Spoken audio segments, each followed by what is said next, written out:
Please. मैं आज प्रदेश में पीडब्ल्यूडी की जो सड़कें हैं उनके विषय में आपके बीच में बात करने के लिए खड़ा हूं। बहुत मुख्तसर टाइम है और मुख्तसर तौर पर ही मैं आपसे बात कर रहा हूं। आपके यहां से एक सड़क मेरठ से गढ़मुक्तेश्वर बन रही है जो बुलंदशहर को जोड़ेगी। इसका काम लगभग 4 वर्ष पूर्व, 4.5 वर्ष पूर्व आपने किसी कंपनी को दिया था। 1.5 साल से इसका काम बंद हुआ है। 3 साल तक आपके विभाग ने, आपके इंजीनियर्स ने उस पर कोई तवज्जो नहीं दी। 3 साल, 3.5 साल के बाद आपको ज्ञान हुआ कि ये तो सड़क बन नहीं रही, काम ठीक चलना रहा, तो सुनने में यह आया है कि आपने उस कंपनी को ब्लैक लिस्ट किया है। कब तक ये सड़क बननी शुरू हो जाएगी?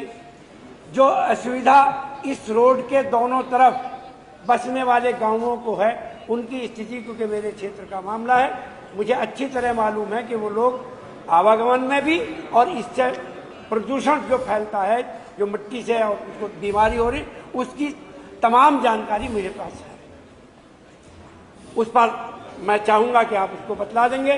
दूसरा, कई बार सरकार की तरफ से घोषणा हुई है कि सभी विधायकों को 600 किलोमीटर का जो सड़कें हैं उनके क्षेत्रों में बनाई जाएगी। हमारे क्षेत्र में भी घोषणा के अनुसार हमने अपने क्षेत्र की उसी सीमा में रहते हुए आपके डीएम के माध्यम से वो सड़क मैंने आपके यहाँ भिजवा दी। मुझे नहीं लगता कि उन सड़कों पर कोई काम हो रहा है। मालूम करने पर पता चलता है कि आगरण चले गए हैं, विचाराधीन।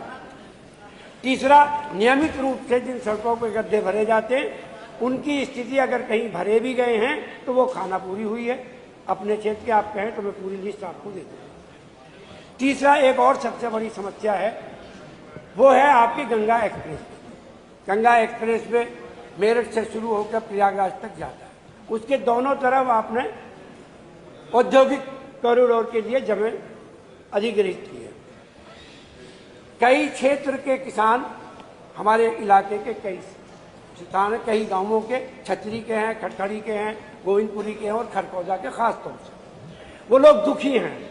सड़क के इस किनारे पर उसी किसान की जमीन, उसका मुआवजा कुछ है। सड़क के इस किनारे पर उसी किसान की जमीन, उसका मुआवजा कुछ है। इन सब गांवों के किसान पिछले 1.5 साल से, लगभग 1.5 साल से, शायद भाई सड़क की बदहाल स्थिति में उनके मुआवजे के लिए अलग से उठा देना। मंत्री जी तो एक ही है ना। नहीं, सड़क का मुआवजा इस समय कहां से आ जाएगा? मैं उसका अधिग्रहण